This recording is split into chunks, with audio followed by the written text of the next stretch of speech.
Бул электр энергиясынын кымбатташынын акыркысы эмес десем ишенесиңизби?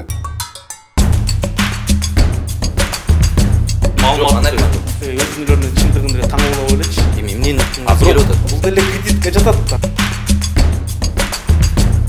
Акча жетпейт атпайбы? 2 сомго чыгып кетиши мүмкүнбү? Бардыңарга салам. Сиздер менен Болот Темиров. Чыгарыбызды кыска видео менен баштайлы.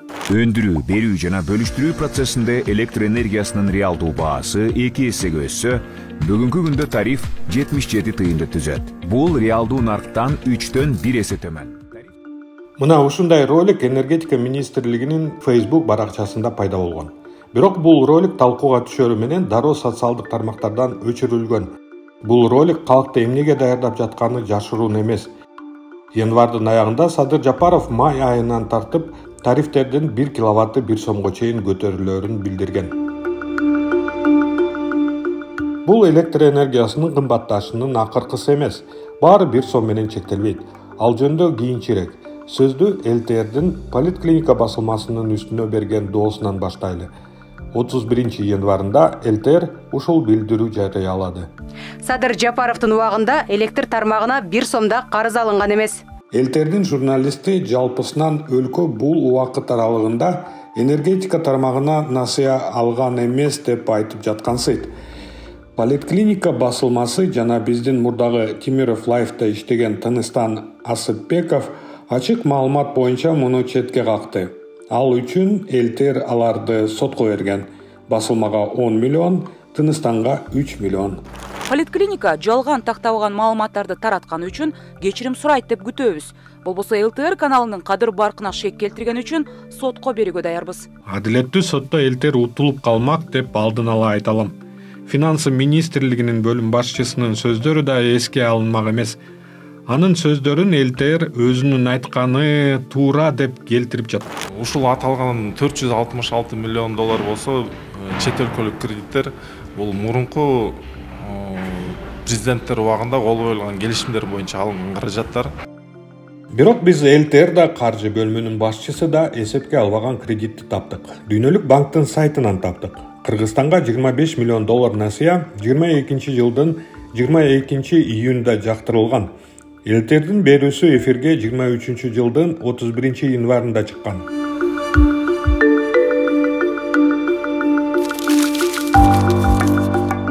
Ал эми каржы министри Бакитаев кредит алуу үчүн 22 жылдын 5 октябрында кол койгон. Башкача айтканда Садыр Жапаров президенттиги учурунда. Бирок ЛТРде буга дагы жооп бар. Алардын ою боюнча акчалай алган кредит дагы карыз эмес, кол коюлган келишим да карыз эмес экен. Дүйнөлүк банк 5 октябрда келишимдерге министр Бакитаев кол коюп атат да. Сиздер материал качан жарыяладыңыздар? Биз 2023 жылы жарыяладык го дейм. 2023 жылы. А бул 2022 жыл болот да. Сиздер бул маалыматты акчаны алыптырбы? Жок, азыр алын элек ал акчаны. Жок, акчаны вот именно алын элек болот атпайбы? Сен түшүнөсүң? Кошумча маалымат катары ушундай келишимдер түзүлүп атат деп баягы бейтараптуу кылып мындай маалымат берилгенби деген эле суроо болот да сиздер. Бизде андай маалымат берилген эмес, бизде вот именно айтып атам эмне жөнүндө берилген мен. Карыз алынган эмес. Албайт деген жокпуз биз. Албайт деген жокпуз. Түшүнүп атасыңбы сөздү? Алынган эмес деген боюнча берип атабыз биз. Таптакыр деп атасыздар, туура? Таптакыр алынган жок деп атабыз. Бирок биз алынабы, алынбайбы ал жөнүндө айткан жокпуз. Биз келечекте дагы Садыр Жапаровдун президенттик убагында биз карыз албайт деген жокпуз да, туурабы? Мындай эле суроо да. Же бул боюнча сиздер маалымдар эмес белесиздер, кабардар бул боюнча азыр чыгып аткан келишим боюнча. Балким эми кабардар болбой калгандырсыздар. Жок, кабардарбыз, ал боюнча кабардарбыз. Ал боюнча биз эмнени чыгаргыбыз келди? Биз карыз алынбай, карыз алган жокпуз. Кыргызстан ал боюнча карыз алган жок энергетика тармагына. Карыз албай ушундай иштерди кылып атат деген нерсени чыгарганбыз. Эми эмнени уккуңуз келип атат? Баягы ниеттенүү, карыз алууга дагы ниеттенүү келишимдер түзүлүп атат деген маалыматты. Жок, аны айткан жокпуз. Аны айткан жоксуздар. Ортоңордо баягы маалыматтык талашым да болот да. Садыр Жапаровдун тушунда эч кандай кредит алынган эмес деп алар айтып атат, силер алынды деп айтып атасыңар. Азыр мына маалыматтар чыкты, ратификациядан өттү жогорку кеңештенчи, Дүйнөлүк банктан баягы сумма алышып атат да, кредит. Ошо өзлөрүнө мындай каршы чыгып атат да, каршы чыгып эле анан кийин өзлөрүнө эле баягы өзүнүлөрүнүн чындыгын деле таң калып элечи. Бул деле кредитке жатат да, анткени ошол энергия тармагы үчүн азыркы ошол Садыр Жапаров баягы өз чөнтөгүнөн же башка жактан алган жок да. Ошол эле баягы эл аралык банктардан алынып атат да кредиттерчи. Ал келишимде эмне бар экен? Биздин аткаминерлер насыялар өз убагында төлөнөт деп Дүйнөлүк банкты ишендиришиптир. Ал үчүн электр энергиясыны болгон бааны 5 этап менен көтөрөбүз дешкен. Бүгүнкү күндөгү жазып жаткан баасы 1 сом 37 тыйын. Бул орточо өлчөнүп алган баа. Башкача айтканда, ишканалар үчүн электр энергиясына болгон тариф менен карапайым калк үчүн болгон 77 тыйындын орто эсеп менен алынган баасы болуп жатат. Ошентип, 23-жылы орточо бааны 1 сом 55 тыйынга жеткирүү пландалууда. Келишимдин 2-жылында 1 сом 66 тыйынга чейин. Ал эми 27-жылы орто эсеп менен 1 киловатт үчүн 2 сомдон төлөйбүз. Каржы министрлигине маалымат алуу үчүн байланышканыбызда расмий кат менен кайрылууну айтып жооп беришкен жок. Бирок энергетика министринин орун басары электр энергияга болгон баанын өсүшүн мындайча түшүндүрдү. 21-жылы орто мөөнөттөгү тариф саясаты кабыл алынган. Ал жерде инфляция гана пересмотр болот деген. 21-жылы тариф көтөрүлгөн жок. Ошол 21-жылдын инфляциясы менен 22-жылдын инфляциясы толугу менен жанагы биз айткан 1 сомго чыгып атат алчы. Жок, 27-жылга чейин 2 сомго чыгып кетиши мүмкүнбү? Инфляцияны карайбыз, инфляция менен эсептелинет ал. Ошентип 2027-жылы орточо баа 2 сом болот. Калк үчүн биртке азыраак болот. Эми президент Садыр Жапаровду угалы. Бүгүнкү күндө өзүбүздөн өндүрүлгөн электр энергиянын өздүк наркы токтогулда. Чыккан жерден 21 тыйын болгону менен энергетиктердин эмгек акысы, эскилиги жеткен трансформаторларды, зымдарды, мамычаларды алмаштыруулар кошулуп олтуруп, 1 киловатт-саат электр энергиянын өздүк баасы 2 сом 38 тыйынды түзөт. Дагы бир кызыктуу жагдай, аны жакында эле апрель айында жогорку кеңеш ратификациялап, ал эми энергетика министрлиги былтыркы жылдын аягында бул долбоорго кызматкерлерди кабыл ала баштаган.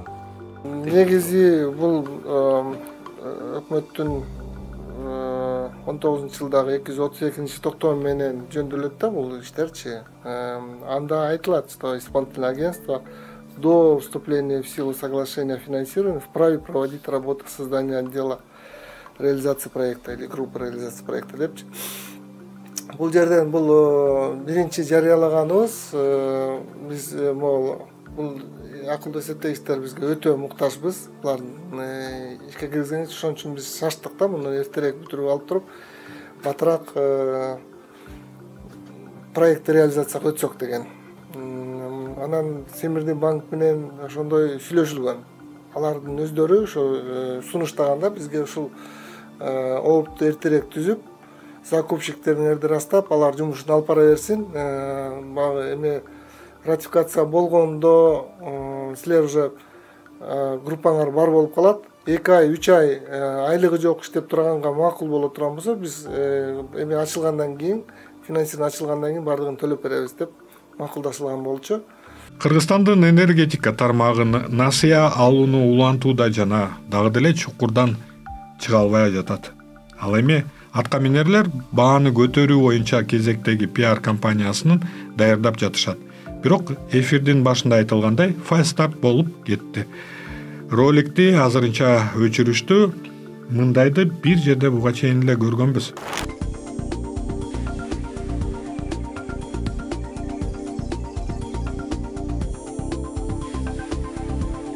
Бул ролик 2020-жылдын 5-сентябрында жарык көргөн. Төңкөрүшкө туура 1 ай калганда. Анын аркасы менен Садыр Жапаров президент болуп калган. Мына энергетиктер менен ушундай окуялар болуп жатат. Бир сомго көтөрүп оңдош керек да электричествону, энергетиканы. Мен ошондой эле ойлойм. Эми муну негизи ылдыйраак болгон жакшы. Эми чын анан. Эми эмне кыласыз? Кандай кылса ошондой кыласыз да, эми элде угасыз да, свет кымбаттаса. Каяка барабыз? Биздин деле сөзүбүз өтпөйт да. Оюм эми кымбатташына туура эмес деп ойлойм. Эми өзүбүздөн чыгып атпайбыз. өзүбүздөн чыккандан кийин ушул сенат эле туура го. Токтогул кезинен чыкчы, чынбы? Өзүбүзгө Кыргызстанга арзан баада берсе болмок анан. Эмне дейсиз? Чоңдордун айтышы боюнча болот.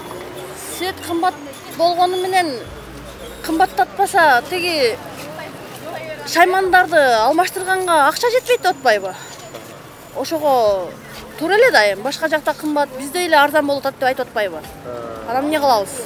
Светтин кымбатташы кандай көз караштасыздар? Туурабы же туура эмеспи? Биз үчүн эле оор негизи. Туура эле, туура эле свет. Кымбатташы туура эле. Туура эле деме. Bir som болуп калганда эл дегенге кыйын эле болуп турат да. Ошон үчүн кымбаттап ойлогон жакшы болуш керек. Биз үчүн да. Ошентип сөзүбүздү жыйынтыктайлы. Биринчиден, ЛТР эмнегедир Садыр Жапаровдун тушунда кол коюлган бул насыяны эске алган эмес. Экинчиден, киловаттын 1 сомго чейин көтөрүлүшү акыркысы болбошу мүмкүн. Биз болсо бийлик эмнени жок кылып салууга, жашырууга же унчукпай коюуга аракет кылып жатканын айтууну улантабыз. Эгерде биздин иш сизге жакса жана аны коом үчүн пайдалуу десеңиз, анда бизди Patreon аркылуу колдоңуз.